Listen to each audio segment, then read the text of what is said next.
Muito bem, fazendo. Esperar a galera entrar aqui. Vocês estão vendo bem aí?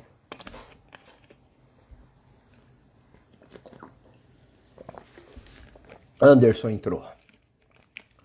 Esperar aí um tempo, né?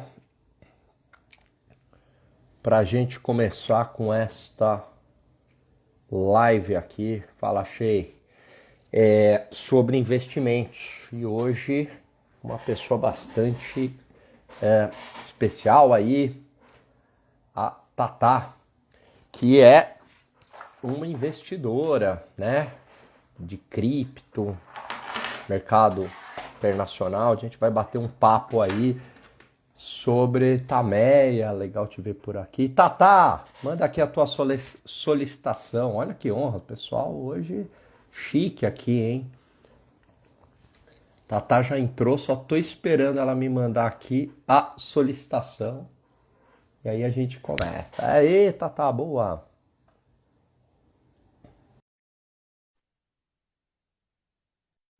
Acho que deu, hein? Vai ser bom. E aí? Fala, Alan, como está? Tudo bem? Tudo bem? Aquela live lá que a gente fez há um ano, né? Pois é, eu ia falar Voou! agora. Eu ia Pois falar é. agora, já faz um ano que a gente fez aquela live. E olha, agora a gente está vendo as consequências, né? A gente falou sobre a questão do fechamento, né? Da economia, paralisação dos negócios, e a gente já falava o problema da inflação, tudo que ia acontecer. E aí hoje a gente está vendo que é lá o MST, alguma coisa, invadindo a B3. Pois é, que loucura, né? Que coisa ridícula, pra falar a verdade. E Exato. Tatá, foi legal. Vou te chamar de Tatá, tá bom? Você posso? Claro, todo mundo Então me tá. chama de Tatá. Então tá. Ô, Tatá, e assim, né? Tudo que a gente falou naquela live, e eu lembro que eu também falei com o nosso amigo Fernando Uchi, foi basicamente a mesma coisa, tudo aconteceu, né? Tudo, exatamente tudo. Precedente para acabar com liberdades individuais, inflação, desestruturação da economia. A gente Impressionante, está né? vendo só avançar isso e a gente já falava, né, dos riscos, você vai cedendo a liberdade aqui, ali, e aí quando você vê, te Exatamente. tomaram totalmente a sua liberdade e as pessoas concordam. É. Elas Liberdade nem é têm muito mais. frágil, né? É, é muito frágil. É, e a gente esperava pelo menos que tivesse chegado, né, alguma solução principalmente para essa questão da pandemia, mas ainda estamos aí enfrentando, né, esses problemas, ainda com essa questão de vacina, passaporte de vacina, se pode entrar, não pode entrar em tal lugar, enfim, né? Estamos aí vivendo Absurdo. esse caos ainda em relação à defesa das liberdades individuais. Perfeito. Tô contigo. Tatá, agora para quem não te conhece, eu sei que você é muito conhecida no Instagram, Ah, né? Para quem não te conhece, quem é Tatá? então, não sou tão conhecida assim, não. Isso aí deixa para você, você que é famoso por aí, Não, eu no não. mercado financeiro. Eu sou uma outsider, assim, né, do mercado financeiro, porque eu venho da comunicação, mas trabalho, já trabalhava antes de entrar para o mercado financeiro mesmo, né? Eu sou uma das sócias da Convex Research, que é uma casa de análises, que é voltada para a gente tem um foco muito grande em análise do cenário macro, mercado internacional também, foco exclusivo em investimento direto no exterior e focado também no mercado cripto, que foi realmente o nosso primeiro relatório, que é o Crypto Fragility Model, voltado para o mercado cripto, acompanhar, monitorar o mercado dos criptoativos, dos ativos digitais desde 2018, né? A gente faz esse acompanhamento e recomendações de investimentos para essa área. E eu já tinha uma grande admiração pelos temas voltados à economia, tecnologia e inovação. Eu venho do jornalismo, né? Mas sempre trabalhando dentro das empresas, trabalhei curtos períodos lá no início, quando eu estava ainda na faculdade, estagiei em veículo, mas eu gostava muito de trabalhar com empresas. Eu sentia que dentro das empresas tem informação tão valiosa para chegar às pessoas, eu entendia, caramba, eu tenho muito o que fazer dentro das empresas, as pessoas não sabem. Muitas vezes tem profissionais valiosíssimos, e eu acho que hoje as redes sociais nos permitem isso, essa relação, né, com os profissionais que estão dentro das empresas, e eu acho isso maravilhoso, que é fonte de conhecimento de tantos assuntos, dos mais variados assuntos. Então, eu já tinha essa grande, né, gostava muito disso, de redes sociais, tecnologia e inovação. Aí fui para a área do marketing e comecei a trabalhar com muitas empresas da tecnologia e economia também. E aí eu fui Tá. me especializando, porque no início eu trabalhei com mais diversas áreas. Eu trabalhei com a área da saúde, trabalhei com a área ambiental, trabalhei direito, Isso tudo dentro do jornalismo. dentro do jornalismo.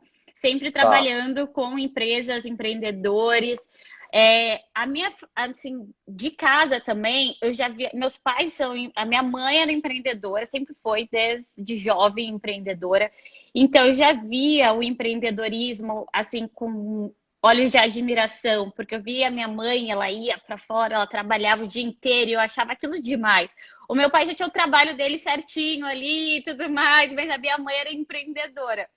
Então, eu já tinha esse exemplo dentro de casa do empreendedorismo e também da questão do investimento. Não com conhecimento de aonde eu tenho que investir. Não, não tinha isso, mas eu fui ensinada de tudo que eu ganhava, eu poupava. Eu sempre deixava, desde adolescente, desde as mesadas que eu recebia, era um percentual daquele dinheiro que eu ganhava, um percentual eu guardava porque eu queria comprar coisas que eu desejava depois, mais adiante.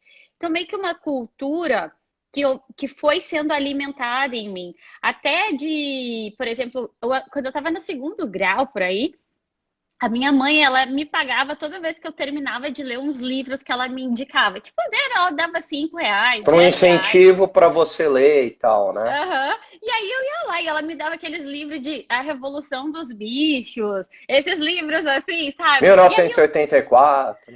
ela me dava os livros para eu ler e eu falava, aquele Kafka.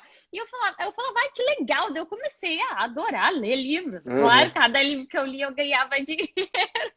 Então fui incentivada a isso e a aprender a lidar com dinheiro. Então, essa relação que eu tive desde novinha com dinheiro sempre foi muito natural.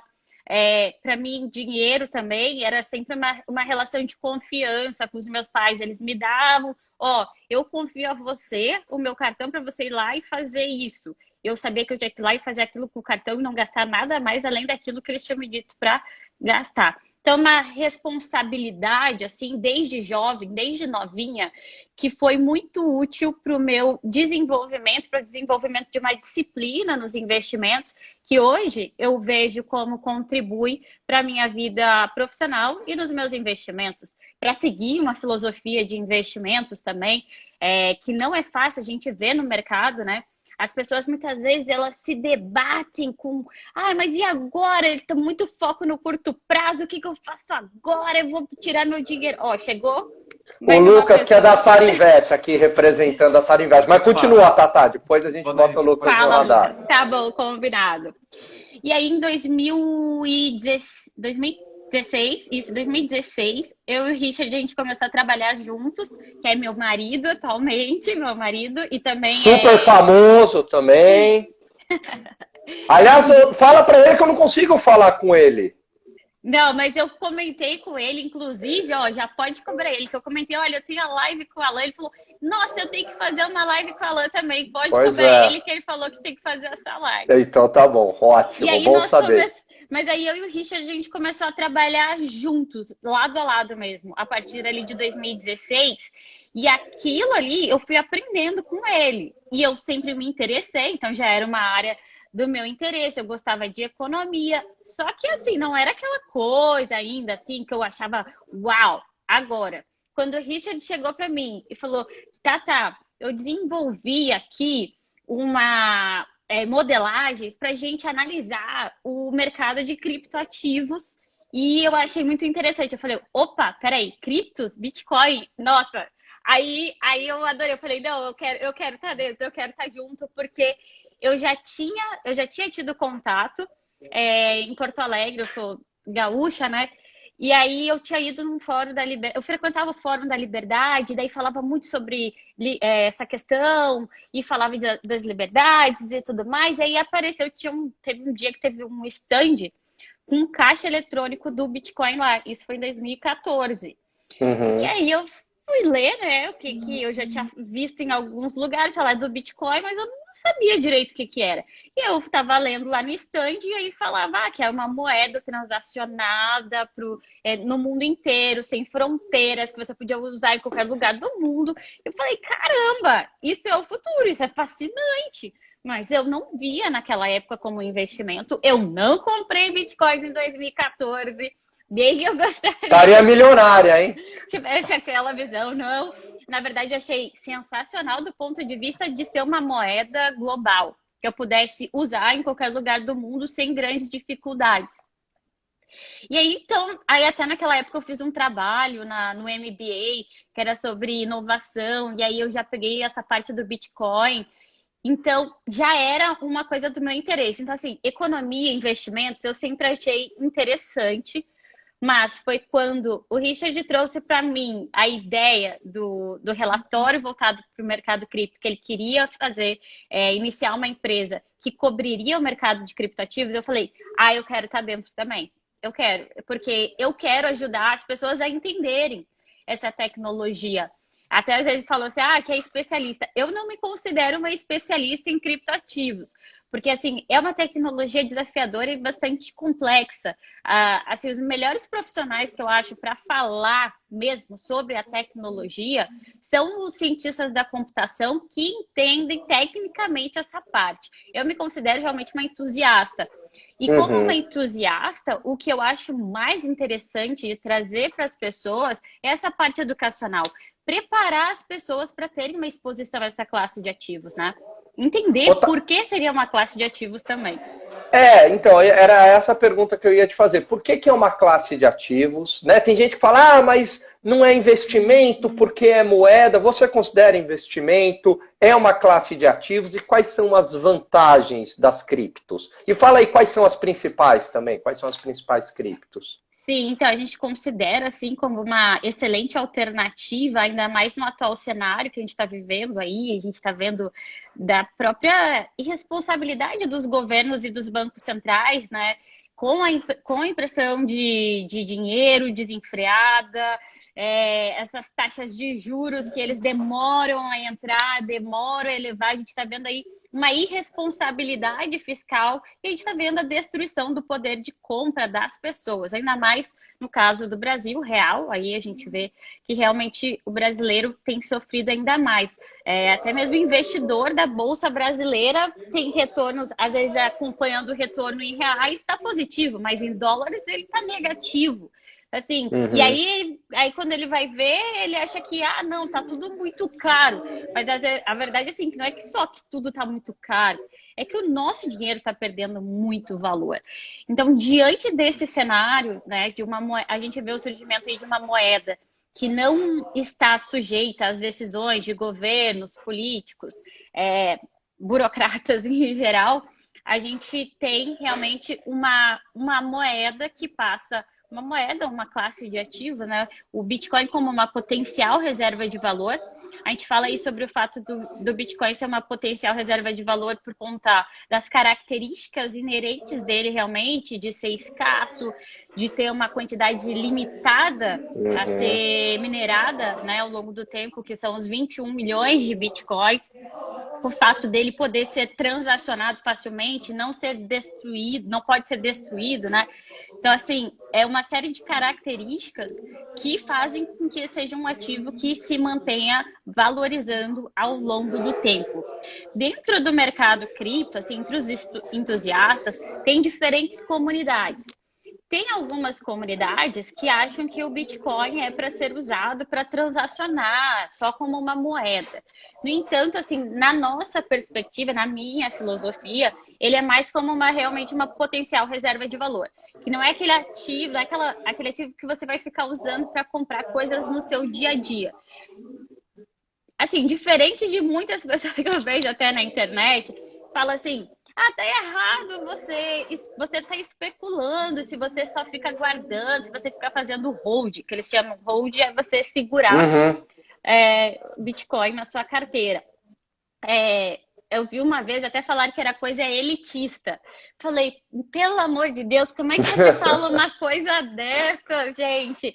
É tão importante, ainda mais para o brasileiro, a gente vê que os criptoativos, principalmente o Bitcoin, ele tem um terreno fértil, principalmente nos países subdesenvolvidos. E isso tem um motivo. A desconfiança com os governos, não há confiança nos governos, essas moedas estão sendo destruídas. Então, não é por acaso. O próprio Bitcoin, ele não surge do nada.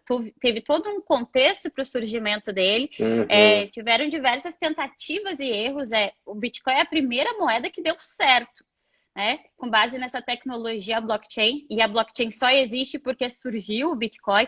Por isso que é estranho quando a gente vê alguém falando que eu gosto da blockchain, mas eu não gosto do Bitcoin. Mas não faz muito sentido. Não faz sentido. Ô, Tata, mas e aí? Se não tem um risco de governo, tem olho grande, né? De querer regular, de tentar destruir. Você acha que isso é possível? Então, a gente tem visto, eu tenho acompanhado aí, muitas narrativas começaram a vir mais forte agora, principalmente nos veículos internacionais, de ir para cima, e principalmente eles estão indo para cima das corretoras, que é o elo, digamos assim, frágil, porque eles estão realmente sujeitos à regulamentação local de onde eles estão, então eles têm que cumprir todas aquelas regras e ficam mais suscetíveis. Mas no longo prazo, por mais que os governos tentem fechar, e quanto mais eles tentem fechar o cerco em relação ao Bitcoin, mais as pessoas vão ficar realmente no mundo dos criptoativos. Eles vão levar as pessoas a aderirem mais esses ativos digitais. Então, assim, acaba o cenário ideal, assim, que a gente vê até o Hayek, ele falava isso lá nos anos 70, aquele livro dele, da desestatização do dinheiro. A desestatização do dinheiro. Acho que sim. Então, ele já falava lá naquela época sobre as moedas concorrerem livremente entre si, seria um melhor cenário, né? E a gente vê o propício para isso nesse momento. E agora, se os governos realmente tivessem alguma confiança no que eles defendem, eles diriam, então tá bom, minha moeda vai concorrer aqui com o Bitcoin. Com a sua. E com essas outras moedas privadas e vamos ver qual é o melhor.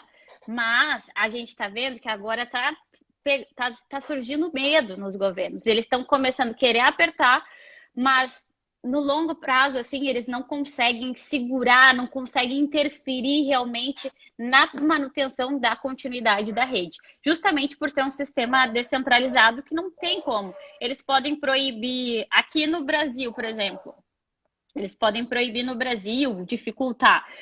Vai continuar funcionando em qualquer lugar do mundo. E outra, em paralelo, outros países, como por exemplo a gente está vendo lá El Salvador, que estão vendo como atrair oportunidades para lá, atrair recursos, dinheiro para lá, vão abrir e vão atrair mais negócios.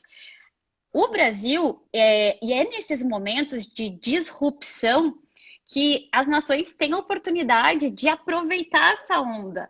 Só que a gente vê sempre esses entraves. Realmente o Brasil é complicado, né? Uma classe política muito complicada, que não está acostumada e dificilmente disposta a abrir a mente para a inovação. Porque o cenário ideal seria um país subdesenvolvido como o Brasil, com o potencial que tem, incentivar um ambiente de negócios favorável ao florescimento dessa tecnologia.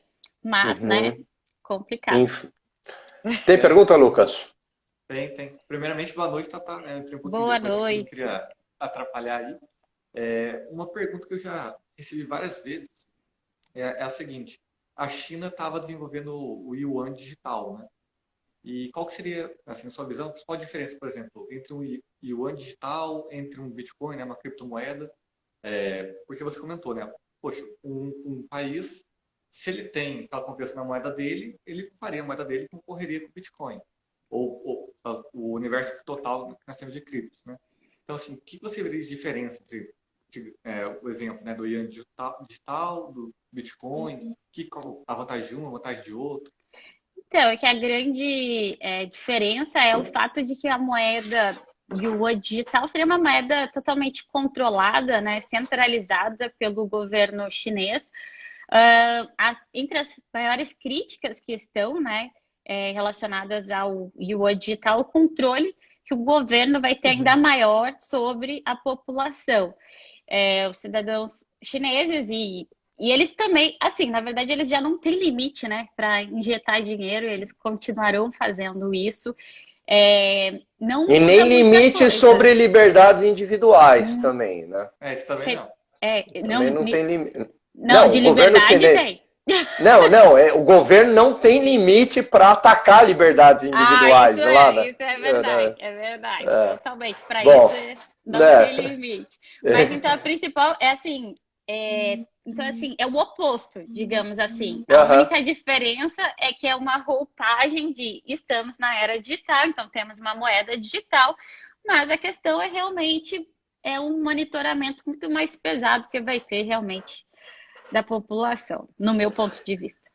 Entendi. E Tata, vem cá. A pessoa que quer começar a investir em cripto, ela tem que procurar uma corretora de cripto, porque tem aquele lance também que você pode carregar no teu pendrive, né? E não necessariamente está na... Como é que é o operacional aí, assim, para começar? Para quem está vendo isso aqui e fala, eu quero começar, e aí? Então, o primeiro passo é realmente através de corretora de criptomoedas. Então, assim, são corretoras específicas para você comprar e vender, transacionar os seus criptoativos. A gente está vendo aí um aumento, inclusive, de concorrência no Brasil dessas corretoras, o que tem sido muito positivo, porque está melhorando o ambiente, está baixando o preço das taxas, né? De saque, de transação. Então, tá melhorando muito esse ambiente. E é a forma assim, mais amigável também para quem está começando, é através de uma corretora de criptomoedas. As plataformas estão muito fáceis de utilizar, de navegar, então você vai lá e dá uma. Para quem já tem familiaridade com o mercado financeiro, de ir lá, dar uma ordem de compra, venda, é muito parecido. A interface em geral é muito parecida, não tem grandes diferenças. A questão é que você vai comprar frações de Bitcoin, que aliás, esse é um ponto que parece óbvio, mas às vezes as pessoas têm dúvidas, porque elas olham a cotação do Bitcoin lá, do preço de um Bitcoin, elas ficam assustadas. Poxa, mas eu não tenho tudo isso. Não, mas você compra frações de Bitcoin, você compra R$ 50 em frações de Bitcoin. E aí a grande questão é, vou comprar R$ 50 e esperar? Não, o ideal é que você vá pouco a pouco acumulando, né? A gente fala muito sobre uma meta que seria bom se o brasileiro estipulasse, o investidor, de ter um Bitcoin, que ele vá comprando aos pouquinhos, ao longo da vida dele, ele tenha um Bitcoin. Seria algo realmente, financeiramente, ainda mais com foco no longo prazo, muito positivo. Então, não é algo que você precisa fazer de uma vez só, é você fazer aos poucos. Aí você perguntou sobre o pendrive. Bom, não é um pendrive, aquele ali é um hardware para você guardar as chaves que dão acesso aos seus criptoativos na blockchain. Então, nada mais essas carteiras hardware, elas são uma forma de interface, porque, na verdade, os criptoativos, o Bitcoin, seu Bitcoin, no caso, ele não fica dentro daquela carteira. Ele está na blockchain, ele está na rede blockchain, ele está dentro do bloco. Só que esse pendrive, ele tem uma chave privada que te dá o acesso àquele bloco para você conseguir transacionar os seus criptoativos.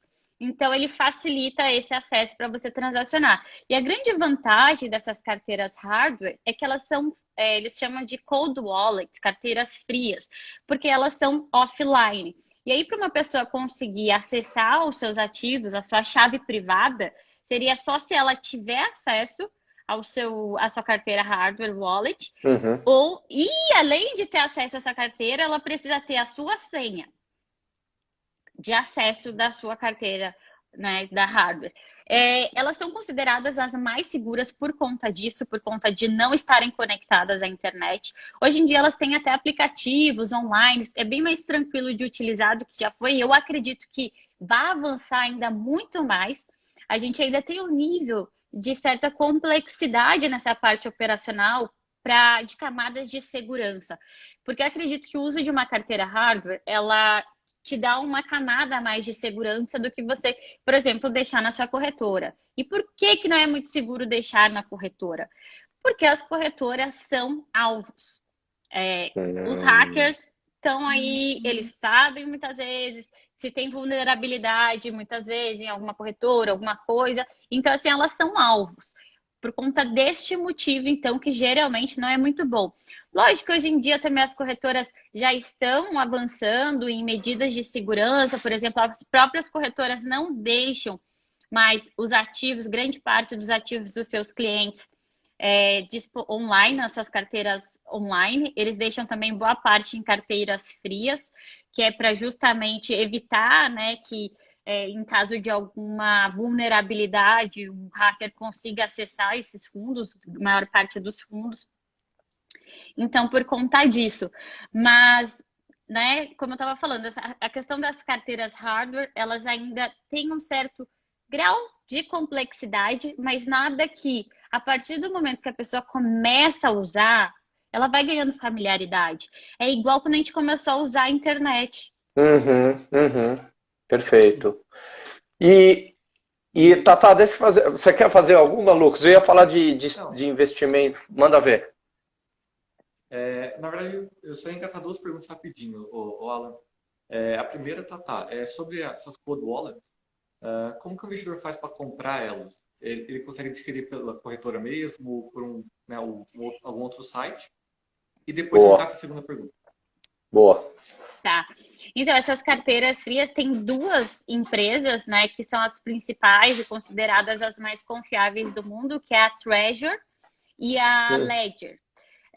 Então, são as duas empresas melhores de desenvolvimento de hardware para isso. E aí, essa que é a questão. Elas, ainda mais agora com as fronteiras... Peraí, repete o nome, Tata. Essa dica é preciosíssima. Fala de novo. Treasury e... O Alan tá anotando ali já. Peraí. Eu tô até anotando aqui. Ledger, tá. Boa. Isso. E aí tem diferentes modelos. Mas dá para começar com a mais básica. Não precisa já começar pela mais cara. Porque a diferença entre elas, geralmente, é porque elas aceitam mais criptos, têm um espaço maior e aceitam mais diferentes tipos de criptos. Mas, assim, para quem quer começar, só Bitcoin, pode começar pela inicial mesmo, que é super tranquilo. A pessoa botou ali, Trezor. Fui enganada por caralho. Boa. E a outra, Lu? Desculpa, Tata.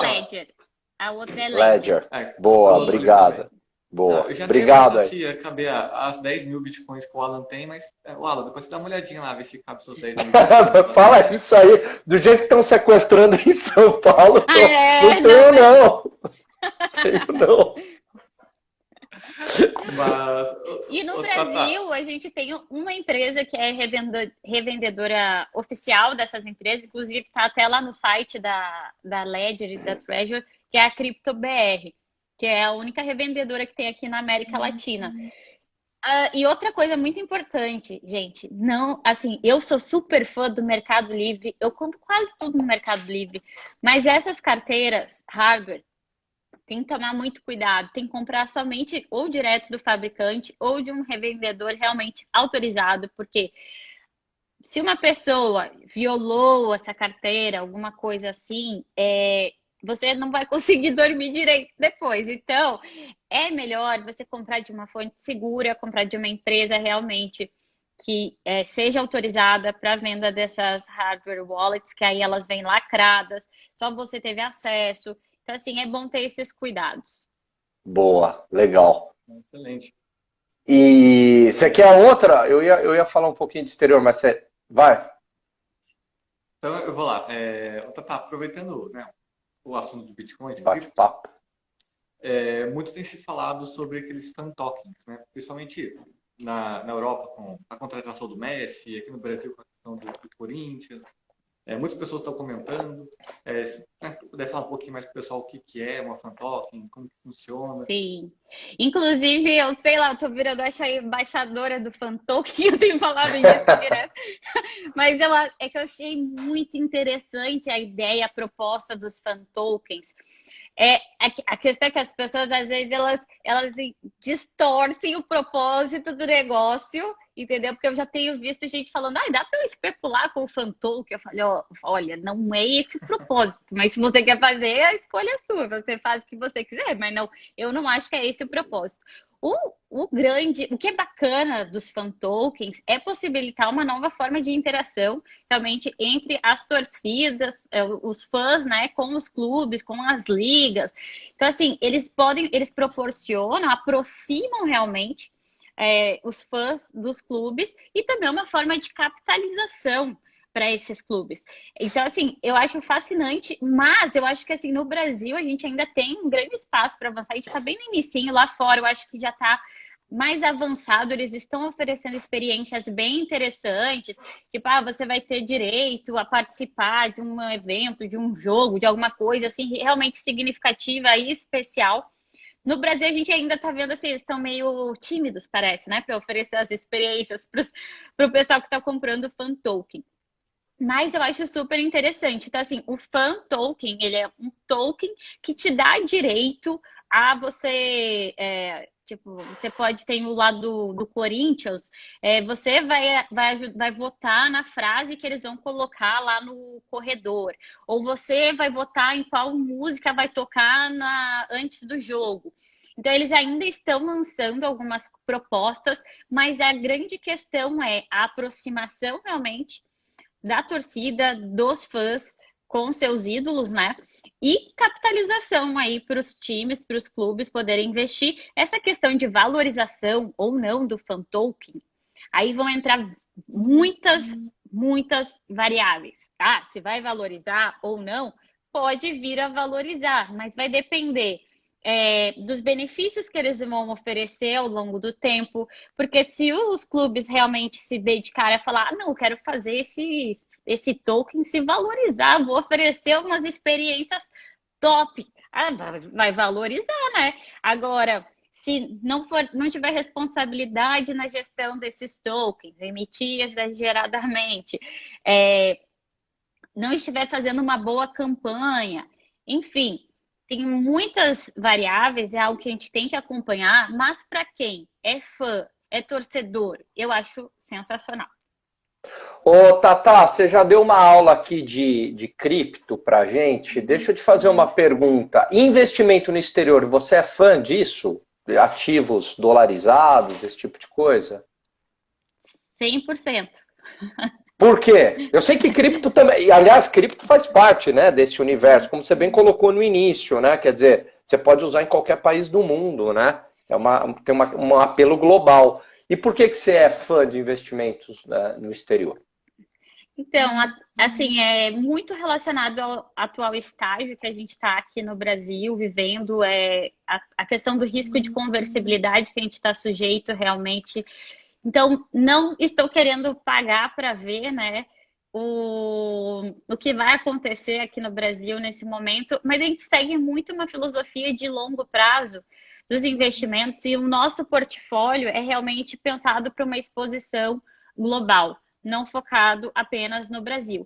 Mas, lógico que um momento favorável para o mercado brasileiro, eu poderia ter exposições a empresas aqui, mas isso, eu acho que o que é muito importante destacar é que às vezes a gente fala, né, sobre essa questão da importância de você ter o seu portfólio, seus investimentos dolarizados, ainda mais nesses últimos anos aí que a gente está vendo de muita instabilidade, é você pensar no seu longo prazo, na preservação do seu patrimônio.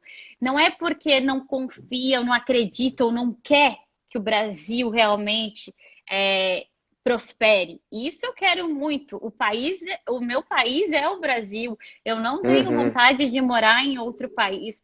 Mas isso não está sujeito a nós, a perda de valor. Não depende de mim a perda do poder de compra do real nesse momento.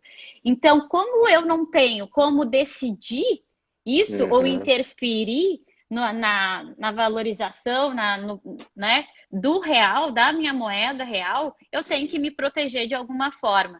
Eu acho que todo brasileiro que quer proteger o seu patrimônio, ele deve ter pelo menos um percentual do seu portfólio exposto diretamente ao mercado americano. Porque eu acho assim que as BDRs até vieram para trazendo uma consciência para as pessoas da importância de você.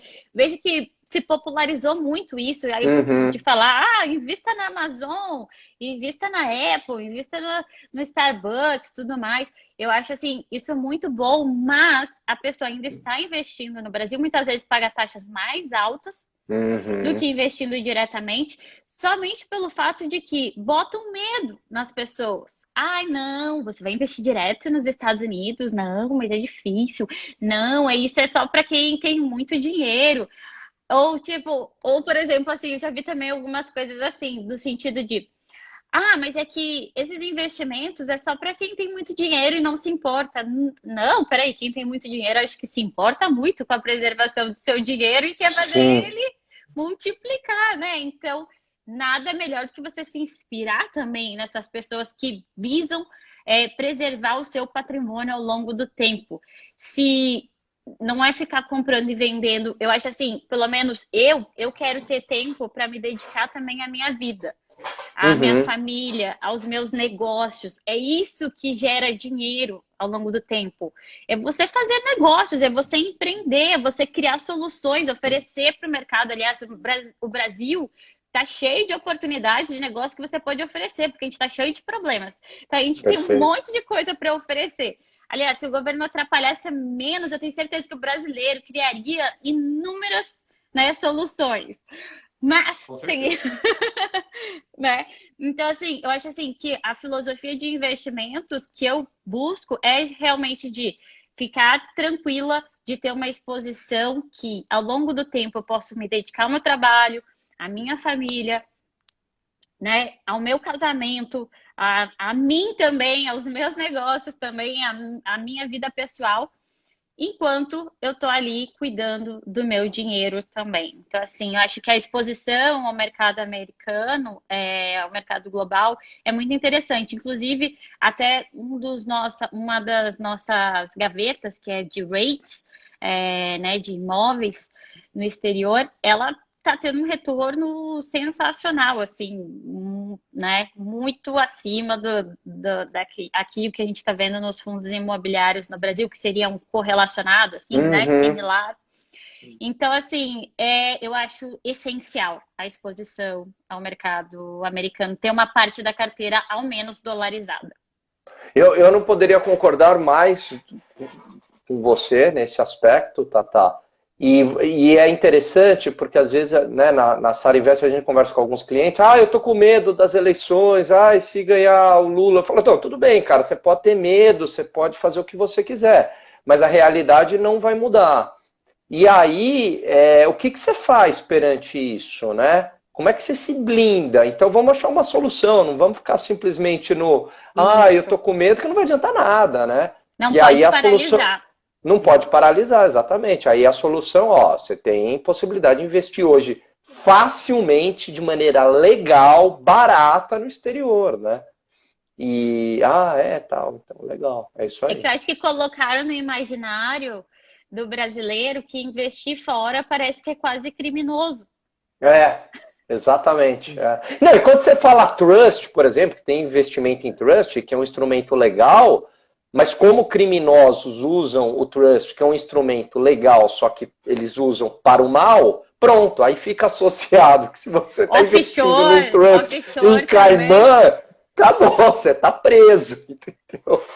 Offshore também. Não, e isso é a mesma coisa que acontece com o Bitcoin. Porque um criminoso usou o Bitcoin. O Bitcoin é criminoso, é de criminoso. Infelizmente os bons, né, acabam pagando pelos ruins. Ô, Tatá, está o teu tempo estourando, né? Aqui, mas e as malas de dinheiro, ninguém fala nada, né? Pois é verdade, Aí né? não tem provas suficientes, né? É, Aí eles falam, mala de É. dinheiro pra lá e pra cá, ninguém fala nada. Ô, Lucas, você tem alguma aí que a Tatá precisa ir? Ela me pediu que tá com o tempo estourando. Você tá em São Paulo, né, Tatá? Eu vi umas fotos suas. Você tá viajando ou não? Não, eu tô no sul. Ah, então, eu vi, eu ia te perguntar isso. A gente tá atrapalhando. Férias? É Não, a férias ou gente não? tá morando aqui no sul.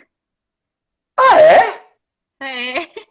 Oh, que delícia. Aonde que vocês estão morando? Quando vier a Porto Alegre, vamos tomar um café, fazer um almoço. Que delícia. Nossa, obrigado pelo maravilha. convite. Que maravilha. Ela tá com o tempo aí estourado, né? Tem alguma aí? Alguma, Lucas? Ou... Não, tá, só aí pedir para se você pudesse passar uma visão rapidinha. Qual que é a sua visão, né, para a Bolsa Americana? O que você está vendo um pouquinho para fora? Rapidinho. Certo. Não, então, assim, a primeira coisa que eu acho que é essencial é a gente, para quem está começando no mercado de criptoativos ou pensando a dolarizar uma parte do patrimônio, é fazer isso de forma gradual. Não tentar acertar quando vai ser a mínima, quando vai ser a máxima. O importante é você realmente dar esse início. E se eu fosse falar assim, as pessoas perguntam, mas quantos por cento do meu patrimônio eu poderia colocar em Bitcoin? Eu acredito que para uma pessoa que tem um portfólio de investimento, você ter até 5% do portfólio de investimento para quem está começando é uma ótima exposição. Você não vai estar correndo risco, apenas você não negligenciar o risco. Porque Uhum. o que a gente vê o que acontece? As pessoas às vezes. Mas isso geralmente acontece com pessoas que já estão até há mais tempo no mercado. Muita confiança, muitas vezes. Agora só sobe. Então eu vou alavancar. Gente, já é a classe de ativos mais volátil do planeta. É sim muito volátil o Bitcoin, sim. Mas se você colocar 5%, até 5% da sua carteira de investimentos, não vai vender patrimônio para fazer isso. Não, é dos seus investimentos. Pega ali a sua carteira de investimentos, 5% destinar ao Bitcoin com foco em médio prazo, médio e longo prazo, você já vai ter retornos positivos para sua carteira sem estar se expondo a risco nenhum de ruína. Então você não tem que chegar a all-in, é começar realmente aos poucos, vai comprando frações, se tiver como colocar, determinar essa meta aí de atingir um Bitcoin ao longo do tempo, eu acredito que isso pode trazer frutos muito positivos. E a exposição direta ao mercado americano é a mesma coisa, você iniciar essa exposição. Eu sei que assim acontece que muitas vezes as pessoas falam, agora está muito caro, o real eu vou fazer agora, mas Uhum. o preço vai sair muito alto, está muito alto, não vou comprar. E isso acontece desde que estava 4 e pouco, 3 e pouco, as pessoas já falavam que estava muito caro, entendeu? Então, inicia, no médio prazo você vai ver, vai ter um preço médio ali. O importante é você dar esse início para que você possa ficar tranquilo com o tempo de se dedicar ao seu trabalho, aos seus negócios e prosperar, né? Não adianta pensar que vai enriquecer com os investimentos. Eu vou investir agora e vou ter exposição em dólar e eu vou ficar rico. Não, você vai ficar rico ao longo do tempo se você criar soluções, se você servir a sociedade, com certeza, e você tiver tranquilidade nos seus investimentos. E tem aquela coisa que o Richard sempre fala, né? Às vezes surgem aquelas situações na vida que você não espera e você precisa daqueles recursos. Então, você também ter liquidez para você sair dessas Uhum. posições é muito importante, porque querendo ou não, todos estamos sujeitos a situações que estão fora do nosso Uhum. radar, né? Então, eu acho que é Perfeito. isso. Eu acho que é isso. Isso que é a filosofia do longo prazo. Não é simplesmente comprar e esquecer, não. É realmente você ter essa possibilidade, né, de viver com mais tranquilidade, com qualidade de vida também. Eu gosto dessa filosofia, eu compactuo dela, preservação do patrimônio, não é ganho imediato, né? É conseguir sobreviver, né? Eu vou muito ao encontro aí do que o Richard e você pensa também, o Tata. E é o que você falou também, Alan, que você disse da questão de a pessoa está com medo das eleições no próximo ano, vamos ver o que a gente pode fazer aqui. É ajustar a exposição. Não quer dizer que você vai ficar para sempre assim, vai ter momentos favoráveis para você investir, talvez, em algumas empresas brasileiras, no mercado brasileiro, em fundos imobiliários. Isso vai mudando ao longo do tempo. Então, você vai ajustando a sua exposição, mas não paralisar, né? É isso aí. Boa. Show. Tata, brigadíssimo pelo seu tempo. Eu que agradeço. Manda um grande abraço pro Richard e fala que eu vou ficar. Eu não sei se ele mudou de telefone e eu vou ficar lá puxando a orelha dele, pentelhando para ele fazer uma. Não vê mesmo o WhatsApp. Não, aí eu falei, não, será que é comigo? Aí eu fui almoçar hoje com o Saravalli, né?